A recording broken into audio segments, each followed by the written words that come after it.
Good evening, everyone. My name is Ashwini Vasanthakumar. I'm an associate professor at Queen's Law School in Canada and a visiting fellow here at the Centre for Fundamental Rights at the Hertie School. On behalf of the Centre, I'm delighted to welcome you to our panel discussion, the third and final event in a series commemorating Human Rights Day. We have been fortunate to partner with the Berlin Human Rights Film Festival and Cinema Politica to bring this film screening and panel discussion to you. So before we begin, I'd like to welcome our partners to say a few words. First, we have Anna Ramskogla-Witt from the Human Rights Film Festival.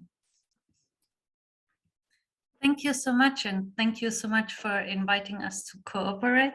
It's a pleasure as always. Normally, we have you guys as speakers and experts at the Human Rights Film Festival Berlin. This time, we have the pleasure to lend you a film on occasion of the event. We are currently showing online the absolute fantastic and insightful and touching film Shadow Games. For everybody who has not seen it, it's still available online until December 10th. It is an experimental filmed account of the far-reaching consequences of European asylum policies. It's filmed by minors who are migrants and who are trying to cross European borders from Greece to North Macedonia, Serbia, and Bosnia. From Italy to France and the Netherlands. It was shot over a period of 3 years with phones from the young boy's perspective, and it documents really the horrors that they go through. The name Shadow Game comes because in order to deal with what they experience, they try to envision their journey as a kind of computer game where the border police are the villains and they have to be rather sneaky to cross the borders. So I think that they needed to come up with such an idea already speaks for itself. And I hope you find the film as eye-opening as we did. And I'm super thankful that we can show it here again. And I'm looking forward to the discussion. Thank you so much. Thank you, Anna. And second, we have Taylor Coley, who's a graduate student here at the Hertie School, pursuing a master's in public policy and is also co-president of the Berlin chapter of Cinema Politica. Hi, Ashwini. Thanks for asking us to be here, part of this event. So we are the Berlin chapter of Cinema Politica, which is a worldwide network of people who love to watch political documentaries because we love to partake in the discussion after these films and to talk about the things that we've learned and the emotions that we feel when we're watching these often very intense films about parts of the world and parts of our own world that we're not so familiar with. So this film was really moving for me. I'm looking forward to the discussion and the input from the panelists that we have today. And we show films every other week, and everyone is always completely different and to learn something new. So thanks a lot. Thanks, Taylor. So we'll go ahead with the panel discussion. We're hoping to have the discussion run for about 20 to 30 minutes, and then we'll open it up for questions. Please feel free to put your question in the chat, or you can use the raised hand function if you'd like to pose it yourself. And just please note that the event is being recorded, but that the Q&A will not be recorded. So today we have 3 experts here to share their insights on the film and on the political and legal realities it portrays. First, we have Dr. Grażyna Baranowska, who is a postdoctoral researcher here at the Center for Fundamental Rights. Her research examines missing and disappeared persons with a current focus on the context of migration. Next, we have Hanaa Hakiki, who is a senior legal advisor at the European Centre for Constitutional and Human Rights. She focuses on litigating pushbacks in international courts. And finally, we have Dr. Natalie Welfens, who is also a postdoctoral researcher here at the Center for Fundamental Rights in the ERC project RefMig, Refugee Mobility, Recognition and Rights. She focuses on refugee recognition processes, particularly in Europe and the Middle East.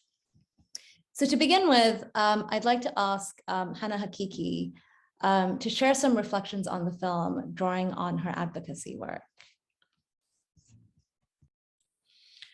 Thank you, Ashwini.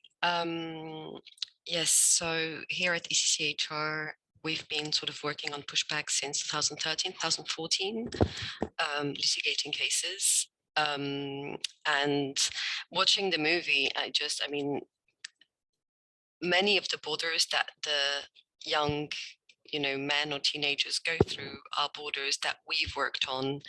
And I thought I'd start with a quick sort of cartographic and chronology of pushbacks. So first, maybe for a brief definition of pushbacks, they're the apprehension, custody, or detention of people leading up to their summary and arbitrary expulsion over a border, which involves no access to any procedure, including asylum procedures, but also no access to any of the procedural safeguards that sort of control the acts of law enforcers when they have custody of someone and, safeguard them against abuse. So, you have these two limbs, I guess, in terms of procedural safeguards. And first, there's the migration-specific one, so asylum, access to a procedure for expulsion, etc. And the second one is just what can happen when you're in the custody of police officers or border guards. And during those pushbacks, anything can happen to you because you're actually not registered, and nobody, you being in their hands doesn't appear anywhere. And then having you in their hands also doesn't appear anywhere. And when we started litigating, that was in 2014 specifically, and we were working on Spain. And at that time, I think Spain and Greece were doing pushbacks, but they were the shameful exceptions in Europe. I mean, pushbacks were happening also at other borders, but they weren't as widespread and sort of half hidden as they became later. And I think the shift came after the summer of migration of 2015, and in 2016, sort of EU members and their external neighbors declared that they would now close borders. And we saw a situation by which, it now makes me smile, because as if borders had ever been open. I mean, they were briefly open during the summer of 2015, but then were not frankly open before. However, from that moment, there's been more pronounced use of pushbacks as a main tool of sort of border control. By 2018, it's in all of EU's borders, internal and external. And so after Spain, what we worked on was the group pushback of the Idomeni demonstration that had happened between the Idomeni camp in Greece to Northern Macedonia. And it's also one of the borders that one of the boys goes through.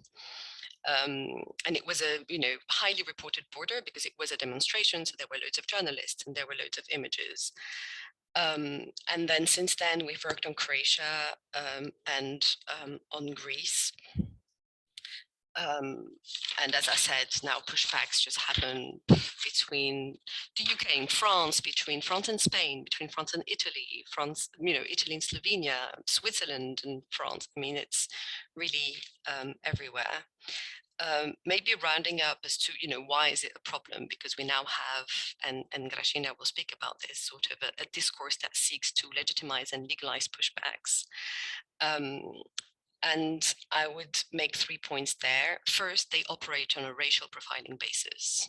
So it's not about papers, it's about how you look and who people think you are. Secondly, they operate on the basis of denial of any sort of right to access any rights. And I think my third point would be the combination of these is problematic. The fact that it is a racialized phenomenon and it is one that denies your rights sort of is very problematic, because you can, if you think about history, when that happened was during slavery or during colonization, or if one wanted to give another extreme example, it would be during the Third Reich, where on the basis of racial sort of definition, you were completely stripped of your rights. And of course, here it's at borders. So it's a specific context, but still. And I think more broadly, it has incredible implications in terms of the state culture and the law enforcers culture that we let happen if we accept pushbacks at borders, by which we tell our state and we tell our law enforcers that they can act in complete arbitrariness and impunity, and they can disregard the rule of law.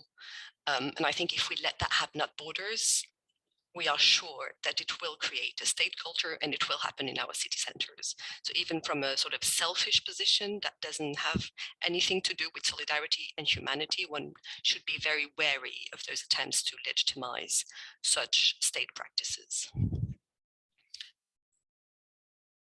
Thank you so much for that. So can I turn to Grażyna? Yes, thank you, Ashwini and Hanaa, for this kind of mapping what is happening. And also, if you've seen the movie, this is really how following kind of the people in the movie itself and looking at what's going on in Europe right now, we would be kind of missing the pushbacks and the situation that is happening on the Polish-Belarusian border, which I would like to kind of add as something that is happening right now. And it should be said that it's not the first time that pushbacks are happening in Poland on the Polish-Belarusian border, but the amount of pushbacks that has been happening over the last couple of months is incomparable to what has been happening before. And in the context of Poland, using and other countries also that that border with Belarus, using the term pushback is particularly complicated because there's no pushing back. So the pushback, the term itself was thought for situation at the sea, and as Hanaa has shown, like when one boat is pushing another one, as Hanaa has shown, this is not only taking place on the sea anymore, it's taking place also in forests and mountains, but in Poland it's only taking place in forests. So there's no water whatsoever, there's no pushing of boats, it's putting people in cars, it's walking people to the border. And what's particularly striking to me in the Polish context is that those people are forced by Belarusian authorities to cross the border regularly, and then forced by Polish authorities to cross the border regularly again. So they're not brought back to border points, they're just pushed to cross the border. And as you probably all know from the media, this situation has been kind of building up since, in particular since August, but also in the couple of weeks before. And in Poland, Polish authorities have responded with an attempt to legalize this practice. So to make it legal to push people back to Belarus.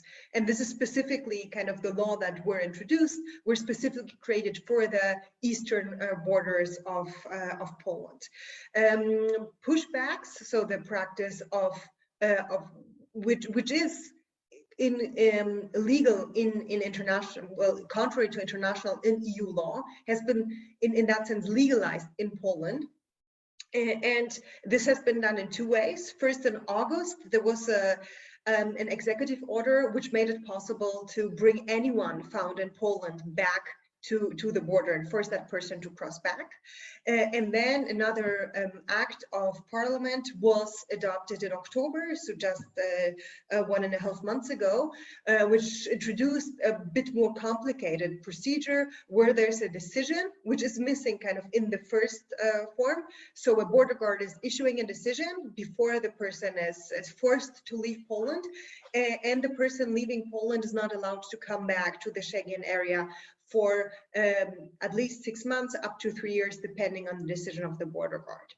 And the violence of the pushback that is happening and the violence that is happening to the people on both sides has been reported and has been in the news. So there's kind of, in the example of Poland, the difference is what Hanaa mentioned is the denial that is happening in other contexts. So here the Polish authorities are not denying this practice, and they never had. They're just saying this is what we're doing in accordance with Polish law, but there's still denial going on. For example, to the border, journalists are not allowed to come. So we do not really know what is happening there. There is some information coming from people that have crossed, that are trying to cross, and from the Belarusian border from the other side. So this is there is also attempts to kind of keep some information from the public as well as of what is happening there. There's also in this attempt the racialized issue that Hanaa mentioned is also very visible. There was a journalist coming from, I don't really remember which country, but looking non-white, has been his papers has been taken, has been checked, while his white colleagues were not. So this is really what is happening in the region as well. Just a couple of days ago, in the news, there was an information, I think, of a Frontex translator that was pushed back at the Greek border. So this is really kind of this racialized issue of pushbacks is something that that cannot be highlighted enough, I would say, and this is also very visible on the border that I just talked about. Thanks, Grażyna. Can I invite Natalie to add any thoughts? Yeah, thanks, and thank you, Grażyna and Hanaa, for kicking us off. So yeah, and also thank you for the opportunity to, you know, comment on this documentary, which I think is really impressive in many ways. And the way that I have watched the film was really from the angle of my own research, which looks at legal and safe pathways for refugees. So it's, in a sense, if you want, the radical opposite of what we see in the film. And that made me think that, you know, maybe Human Rights Week is a good occasion to take a step back and to, you know, ask the big why questions a little bit, you know, how small children do it, where they just keep on asking why and why and why until you're really annoyed.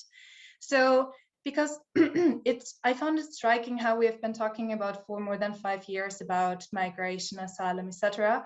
And yet the very question of why these things happen is sometimes strangely absent in the discussions.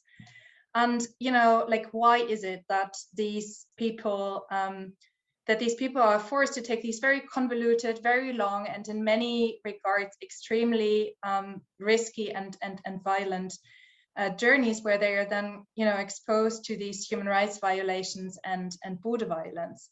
And well, maybe this is very clear to most people in the public, but I think this is really what lies at the heart of the discussion, is this somewhat, you know, you could call it the asylum paradox or so, that refugees first have to usually enter irregularly to then seek asylum.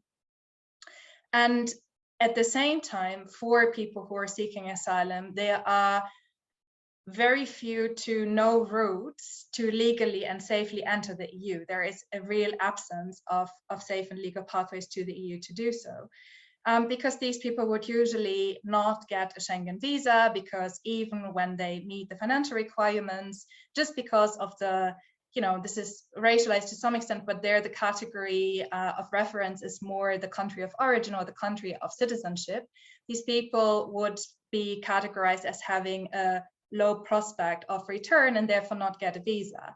Without a visa, they cannot board an airplane. And without having the possibility of boarding an airplane or any kind of, you know, other transport means, all they are left with is the possibility of crossing the land border irregularly and taking these very long and dangerous journeys. And this is what the film shows, and where, you know, we then end up in a situation where the entry is made irregular or illegal, and then in the name of fighting irregular migration, member states or also EU border agencies like Frontex, for example, then protect the border at the price of these very severe human rights violations that we see in the film. And I mean, as Hanaa has rightly pointed out, this is not entirely new, but what is new is the, you know, severity with which the EU has stepped up its border control and the human rights violations that this has led to. And then the second point that I would briefly like to mention, as I said, my research is very much the radical opposite of what we see in the movie, because in the programs that I examine, refugees are directly selected in first countries of refuge. If we think of Syrians, it would be from Turkey, Lebanon, Jordan, for example. And these people, even with a pre-departure training or kind of pre-departure course, they board an airplane, they safely and legally travel, say, from Istanbul airport to Hanover with the certainty of getting a protection status upon arrival. Yet I would also, not get our hopes too high when, thinking that this might be a solution to everything, because these kind of programs, they exist, but they are really, really scarce in numbers. So less than 1% of refugees worldwide can be resettled. It is really only a means for the most vulnerable refugees. And when it comes to questions of vulnerability, not only questions of race, but also age and gender play a role in, shaping conceptions, policies, and practices of who is categorized as particularly vulnerable. And these programs are meant to only be complementary and in addition to the right to seek asylum. So in that sense, I'm afraid the programs that I study are not the magical solution to the very diverse challenges that we see in EU border governance, including the human rights violations that they produce. And I'll leave it at that. So actually, Natalie, just a really quick follow-up, because you mentioned how conceptions of vulnerability are sort of, specific to gender and age. And the film, and you sort of pointed this out in a previous discussion that we had, the film, is sort of young men. And so could you comment on that? So on, because that seems to suggest something about also how they're perceived in public discourse, right? Which is that they're not the most vulnerable, but that seems as though, well, that very vulnerable people probably wouldn't be making or capable of making extremely dangerous border crossings. Yeah, thanks for pointing that out. I think it's really this focus of the film on this particular group is super interesting, because they are a little bit of a borderline case, because they might be also legally or from a policy perspective classified as unaccompanied minors, which would put them in the category of being particularly vulnerable. But in public perception, they are also quite close to the social category of single young able-bodied man that in public perception and discourse is usually discussed as the category of being non-deserving or not necessarily particularly vulnerable and potentially risky. It's really this combination of these different aspects. And in that case, I think the particular focus of the film is interesting, and also it's striking, right? How much or how absent their female family members are, only present on the phone by being very, very worried, or this one phone call where one of the moms wants to travel regularly and her son is very worried. So I found it striking, but then again, it's not very contextualized why that is. That also relates to the fact that the journey is extremely dangerous, extremely costly, and it's really a question of physical strength who is able to take such a journey. And what I think is striking with regard to these perceptions is that they shape our understanding of how we should govern our border, to maybe link back to what Grażyna has mentioned.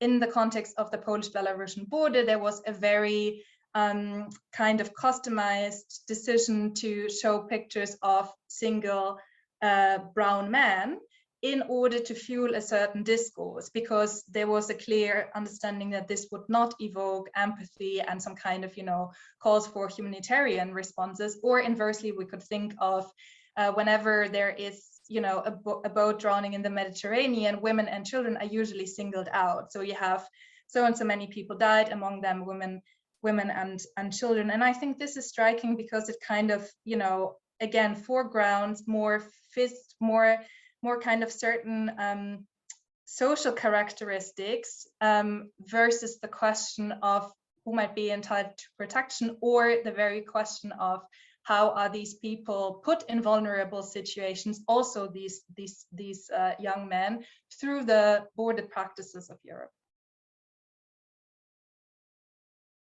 Thanks. So that I think leads nicely into sort of a question I also wanted to ask everyone. which is that, I thought the film was really powerful. And film is a sort of unique way of storytelling that I think can be really evocative. But any film is only going to be able to tell a part of the story. And I think some of your comments have pointed to sort of political context, historical context that any film sort of simply can't really provide. But also I think sort of how we depict people on the move, right? So they're dangerous, but then I think the alternative to that is often, presenting them as innocent or vulnerable, and that has its own sort of problematic implications. So I just wondered if, based on your research and your advocacy, you could just think about sort of what's missing from the film, or what's missing from public discourse in how we think about people at the border. So I'm going to turn to Grażyna, because I know that you work on missing persons, and you'd mentioned earlier that by definition there can't be a film about them. So could you expand on those comments? Yeah, so just as Hanaa and Natalie, I looked at the movie also thinking about my research and the things that I'm particularly interested in. Well, as Ashwini said, that one of those things are missing migrants. So this is a term which is actually widely used, especially in policy matters. So states often talk about or cooperate in protecting missing migrants or trying to establish their fate or helping their families. But the very term missing migrant is a term that is differently understood by different actors. So often when we see the numbers on missing migrants, we see numbers of one of the organizations that provides data. And this data concerns not all of the migrants that might go missing, but those that have died at border crossings. So kind of this is one of the ways to categorize missing migrants. Kind of in the broadest perspective, that's all people on the move that go missing, whose families do not know their fate. And this can be for different reasons. So this can be trafficking of people. The people could be missing because they have died, or could be missing because of state violence, because of border violence, because they are in detention, they cannot contact their families. So the reasons here are very different.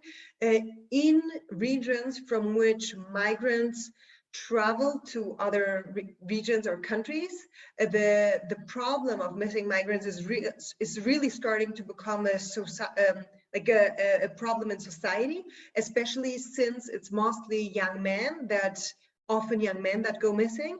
So the ones left behind are often young women that in many patriarchal societies would have problems with inheritance or taking decisions for their children, and are also in a very vulnerable situation economically.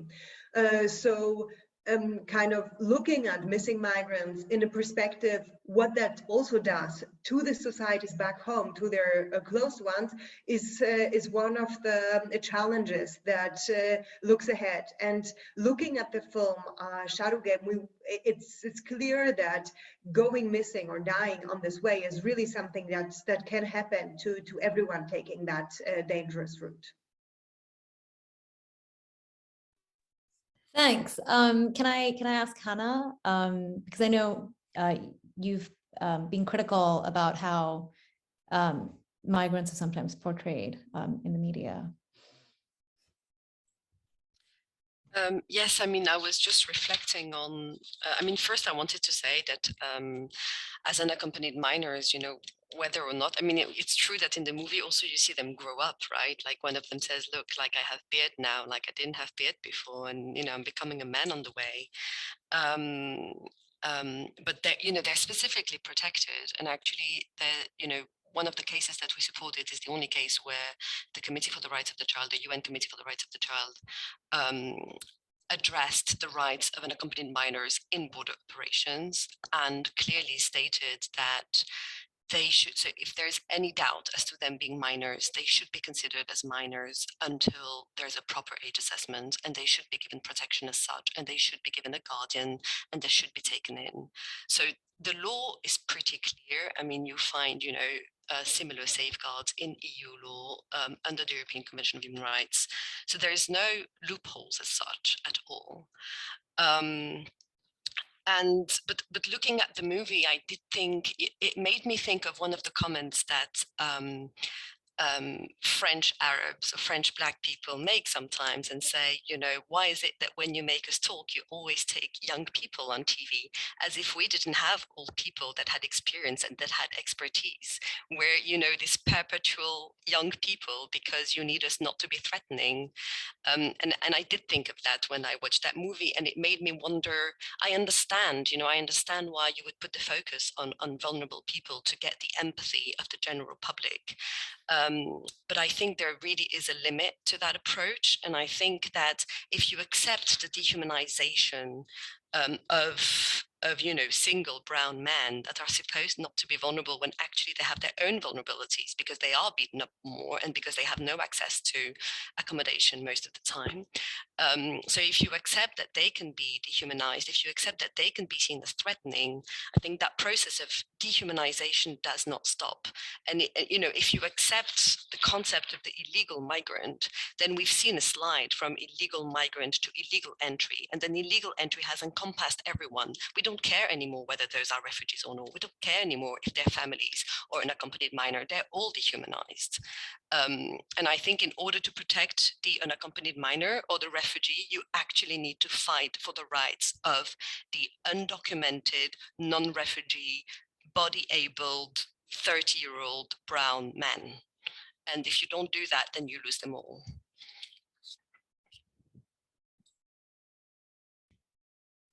Okay, so I'm going to open it up now to questions from the audience.